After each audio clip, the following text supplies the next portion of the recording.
Hoje fiquei muito aborrecido com o Microsoft Word, a nossa máquina de escrever. Eu vou contar tudo já a seguir e também vou falar de livros, claro.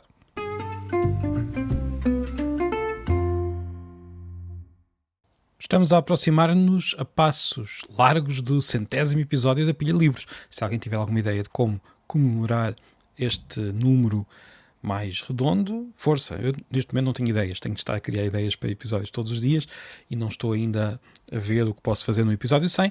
Se alguém quiser dar uma sugestão, será muito bem-vinda. Em pilhadelivros.pt, como comentário a esta mensagem, eu irei ler e, se conseguir, talvez possa usar algumas das sugestões. Bem, hoje vamos falar de português, que é um dos meus temas. Aliás, eu tenho um podcast que está um pouco parado, que se chama A Vida Secreta das Línguas, em que falo disto, e tenho um outro, está um pouco parado, estou a pensar o que é de fazer com ele, e tenho um outro com o Sam the Kid, chamado Assim ou Assado, que aliás foi relançado há poucos dias, está no YouTube e nas plataformas todas, e é um podcast só sobre a língua portuguesa. Mas hoje quero falar aqui na Pilha de Livros sobre uma expressão, isto porque fiquei muito aborrecido com o Microsoft Word, como disse. O que aconteceu foi isto: eu estava a escrever um texto, estou aqui a escrever uns guiões para uns vídeos, e depois mais tarde contar que projeto é esse, mas estava a escrever e de repente escrevi a expressão hoje em dia e apareceu uma linha azul por baixo, que já tinha reparado anteriormente, mas hoje irritou-me em particular, a dizer para evitar aquela expressão. Aliás, eu posso mesmo ver o que é que o Word me disse. O Word me disse que concisão considera substituir o chavão. E a substituição que foi proposta foi atualmente. O que, enfim, eu percebo que o Word queira propor melhores expressões, mas isto não me faz muito sentido, porque não há nenhuma vantagem em usar atualmente em relação a hoje em dia. Atualmente tem mais sons do que hoje em dia. A única razão porque hoje em dia está com esta etiqueta de chavão é porque é uma expressão feita de 3 palavras, mas estarmos a dividir as palavras em 3, ou seja, estarmos a usar uma expressão com 3 palavras, ou considerar que esta expressão já é uma palavra, é uma convenção. Isto é uma locução, é uma expressão fixa da língua, que por acaso é sinónima de atualmente. Faz parte do léxico da língua. Não há razão nenhuma para considerar que hoje em dia, só porque por acaso é composta por 3 palavras, é pior do que atualmente, que é uma expressão composta por uma só palavra. Por acaso até é maior do que hoje em dia. Isto, por amor da santa, e isto é outro chavão, não faz muito sentido. Se houver 2 palavras ou expressões com o mesmo significado, por que razão é que temos de eliminar uma delas? Por que razão é que o Word escolheu hoje em dia e não escolheu atualmente? Podia dizer atualmente não está bem, hoje em dia que é. Não consigo perceber exatamente, mas penso que vem de uma velha tradição que dizia... uma velha tradição jornalística que dizia hoje em dia retira-se porque podemos dizer só hoje. O problema é que hoje em dia não quer dizer hoje. Hoje em dia quer dizer atualmente. Às vezes nós usamos a palavra hoje com o mesmo significado de atualmente. Hoje toda a gente faz isto ou faz aquilo, mas por vezes nós queremos mesmo sublinhar que estamos a falar da nossa época, de atualmente, e por isso hoje em dia está lá e não me parece que haja grandes problemas.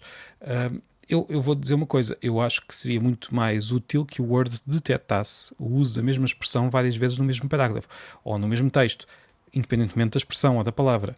Às vezes nós temos mesmo de eliminar repetições porque o texto torna-se muito... Ou seja, nós temos ali aquela expressão a ser constantemente martelada e devíamos variar um pouco. Isso sim seria algo que ajudava muito a evitar...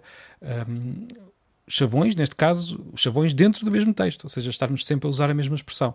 Não sei se o Word consegue fazer isso ou não, penso que não, pelo menos nunca vi, mas talvez fosse uma boa ideia. Agora, uma outra pergunta, relacionada com o mesmo tema é: será que é sempre bom retirar o que está a mais? Ou seja, será que é um bom objetivo, como aparece em tantos manuais de escrita e por aí fora, apagar todas as palavras que não sejam absolutamente necessárias, tentar ficar com o texto mais conciso possível? Sim, em geral, a concisão é algo bom.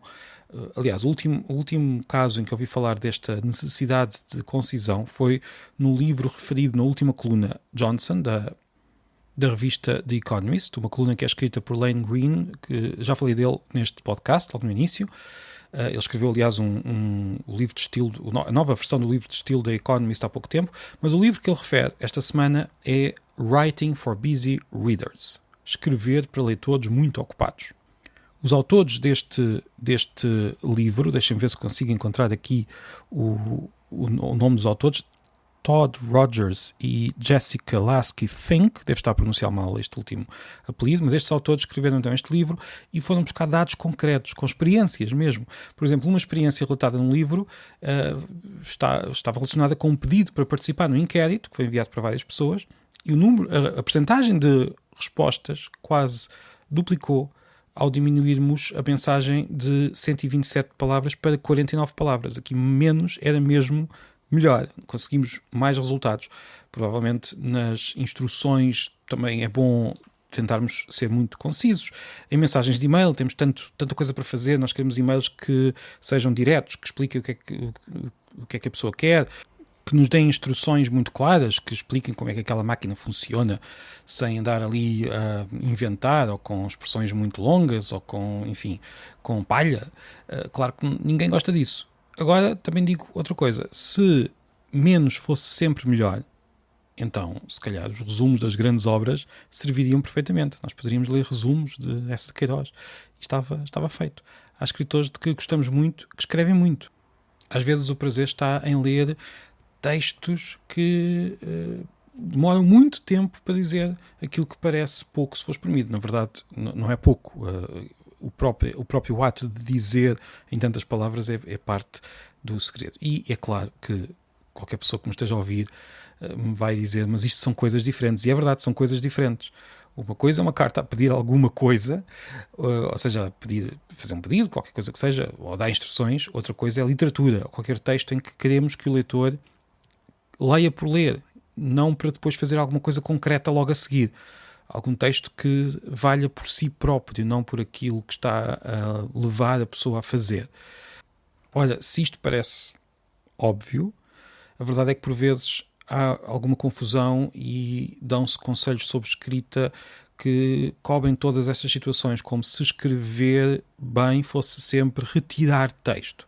E às vezes é, outras vezes não é. Mesmo num texto literário, por vezes, a pessoa que está a rever o texto que escreveu, o escritor, vai cortar. Mas depois chega a um ponto em que vai escrever mais, porque ali precisa de escrever mais, ali precisa de mais carne no texto. E é, assim, é o que se vê, aliás, nos manuscritos dos grandes escritores. Há pontos onde cortam e há pontos onde acrescentam. É assim que acontece. Quando estamos a falar de um e-mail ou quando estamos a falar de instruções, se calhar, digamos que a necessidade de cortar é muito mais importante. E aliás é por isso que se diz que há aquela história, confesso que já não sei de onde é que vem, que peço desculpa pelo e-mail tão grande, mas não tive tempo de enviar um e-mail mais pequeno. Ou seja, a pessoa precisa de passar por tempo, ou melhor, a pessoa tem de gastar tempo para conseguir escrever menos, e é isso que aquele livro que eu estava a referir queria dizer. São coisas diferentes. Nós usamos a língua na escrita por razões diferentes e as necessidades são diferentes. Não convém depois misturar e achar que uma expressão maior é sempre pior do que uma expressão mais pequena. Não, depende da situação. Então, quando estamos a falar de hoje em dia, em que por acaso até a expressão é mais pequena do que a própria expressão que é apresentada como alternativa, então ainda menos sentido faz essa instrução genérica para apagar. Por outras palavras, e aqui está mais um chavão, a nossa intervenção, a nossa revisão, o nosso cuidado deve estar em cada texto em particular, com as razões que estão por trás do texto, com o que queremos fazer, e não na língua em geral. Não vale a pena andarmos aí a apagar expressões porque têm palavras a mais, porque se calhar a expressão que tem palavras a mais vai ser muito útil para um caso em particular, para um texto em particular, em que nós queremos mesmo usar palavras a mais para dizer o mesmo por algum motivo. Não sabemos, ou seja, não vale a pena estar a intervir na língua enquanto entidade abstrata para cortar palavras, mas sim intervir num texto em particular. Aí sim é que é preciso, por vezes, cortar palavras. Vou ainda, já que falei do texto há pouco, que mostra como um texto, estou-me a repetir, um texto de comunicação empresarial deve ser o mais curto possível, e se calhar nem sempre, não é? Se calhar nem sempre, mas pronto, eu também ainda não li o livro, gostava muito de o ler, estou a dar exemplos que vieram da coluna Johnson, e espero, confesso que já mandei vir o livro porque é um tema que me interessa muito, não é? Interessa-me muito saber o que é que se escreve sobre a escrita. É um dos meus temas e por isso quero ler. Mas o que eu estava a dizer é, como já falei desse livro, também gostava de dar um livro, de apresentar um livro, também em inglês já agora, que diz precisamente o contrário. É um livro chamado Wordy, de Simon Schama, um historiador que tem, por exemplo, uma história da Revolução Francesa muito boa. Este historiador tem este livro, que, como o próprio título indica, Wordy, que pode ser traduzido como palavroso. É um livro que mostra texto, é uma coleção de textos palavrosos, mas no bom sentido. Sim, a palavra palavroso pode estar no bom sentido. A introdução do livro é um elogio do excesso verbal, se quisermos, e este elogio apetece ler não sei quantas vezes. Os bons escritores podem escrever muito, ninguém se vai importar porque queremos é ler mais e mais. E uma confissão, agora para terminar, eu gosto mesmo mais de hoje em dia do que de atualmente. Atualmente também está perfeitamente correto, não há problema nenhum, claro, e uso, mas parece por vezes mais repetitivo em muitos textos, precisamente porque tem aquele mente que acaba por soar como um eco de vários outros mentes no texto, e por isso em muitos textos hoje em dia serve mais do que atualmente. Isto é uma confissão pessoal. Nada contra o atualmente, atenção. Estou só a dizer que entre os dois, provavelmente, eu prefiro usar o hoje em dia em muitos dos textos para não ter de usar aquele atualmente com o mente ali a ecoar. É só uma pequena confissão final. Muito obrigado por estar desse lado. Mais uma vez peço que assine, que partilhe, divulgue entre amigos e interessados este canal e até amanhã.